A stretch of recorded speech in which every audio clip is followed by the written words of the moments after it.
Yeah, I think the next big game was on Sunday, and I think this was probably, on paper, the biggest match of the weekend. And I think it was a bit of a dud if you're neutral, in the sense of I think you were expecting a little bit more. All right, let's see what these coaches, like from a coaching perspective, I think we were expecting more. We're expecting Pep to try to, use his creativity, the way he likes his team to have ball position, move from the back. Arteta, you were wondering, is he going to release the handbrakes? And you got probably the total opposite from, well, I think Arteta was Arteta, and Pep was more like Arteta in the sense of his team was, wasn't really trying to be the juggernaut of the past. They weren't playing out from the back. Now, Donnarumma isn't one to have good, ball control with his feet. So, what's your take? 1-1 draw.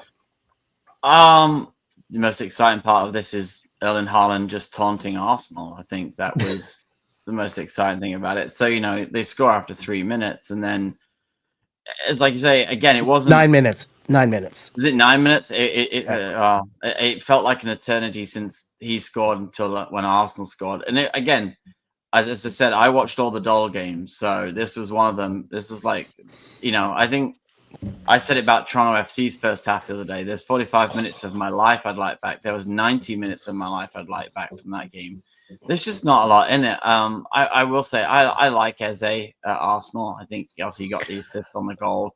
I think he's a breath of fresh air on that team. But why is he on the bench? Why did he not start? And I think that's everybody's question. That's the problem. Like, he plays with the handbrake on, and I just want to watch Arsenal go full tilt. Because when they went full tilt against Forest, they were sensational, right? Even against Liverpool. Yeah, he plays with the handbrake on. Let them go. Like, I just don't understand. It just, if you want to win the league, you've got to go. You've got to go and try and you might win 5-4, but you're gonna lose games or you give up points. I just don't see the point in Arsenal trying. If they're not going to try, if you're going to buy these players that are attacking, that are free-flowing footballers, why are they on the bench? Eze looked by far the best player. 2 weeks ago against Forest, I thought he was outstanding. Outstanding. Yeah. Like, he was dominant. He was all over the park. He picking passes left, right, and center, making runs. The following game, I can't remember who they played, but he looked excellent. And then he's on the bench against City, which City's there to be picked, right? City's still in that. We've got young kids. We're trying to develop the system again. We haven't got everybody back that we want to be back, and we aren't playing a certain way. And they were there for the taking. And then at the end of the day, you play with a handbrake on, and Haaland's going to do what he does because the guy does it consistently, and then you have to leave it late, and Martinelli rescues it, on the back of Eze again.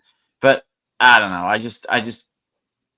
I tend to find these top of the big team clashes tend to be really not that great anymore. There's not been a real good feisty game between anybody lately, and I think when you sit down and look at the Premier League, sometimes that's what makes the Premier League, is those feisty encounters. But that game was just the epitome of boring match.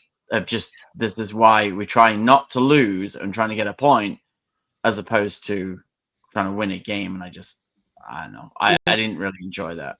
Well, that's it for us this week. As usual, make sure you hit the subscribe button and don't forget to smash that like button. Thanks for joining us. Have a good one, folks. Thanks, guys.